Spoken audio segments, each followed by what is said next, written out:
New tonight, we are counting down now to May 7th. That's when you'll need a real ID or a passport to fly in the U.S. Yeah, big changes. We've been telling you about this for years, and now it's almost here. CBS 6's Nick Dabina went to the airport and the DMV to see what's being done to get you ready for these changes.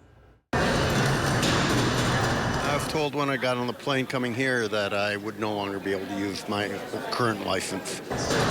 Starting May 7th, if you're taking a domestic flight, you will need a new real ID like this one that has either a star, a flag, or another symbol on the upper right-hand corner.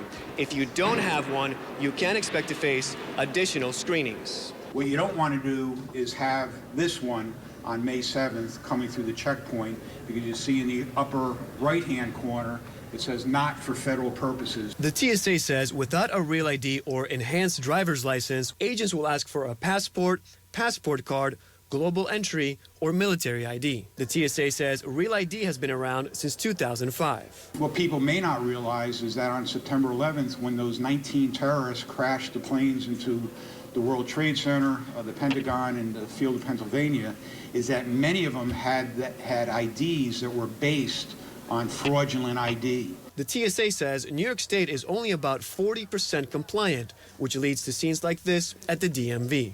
Are you seeing an increase in the amount of folks coming in here to get this handled? Huge. Every week it comes closer to that May 7th day, the bigger the crowds have gotten. The Troy DMV says it's processing about 150 real ID applications every day. At least 70% of people that walk in here walk in with a valid passport. No reason to be here. They don't have to be here. You can still use your passport. So mine renews in 2 years. So I'm going to wait for the 2-year renewal and then get the real ID then. I like to know who's flying, and you know what? For you also to know who's flying. So I don't see it as an inconvenience. I just see it as an extra step of security, and I'm happy to have it. At Albany International Airport, I'm Nick Dabina, CBS 6.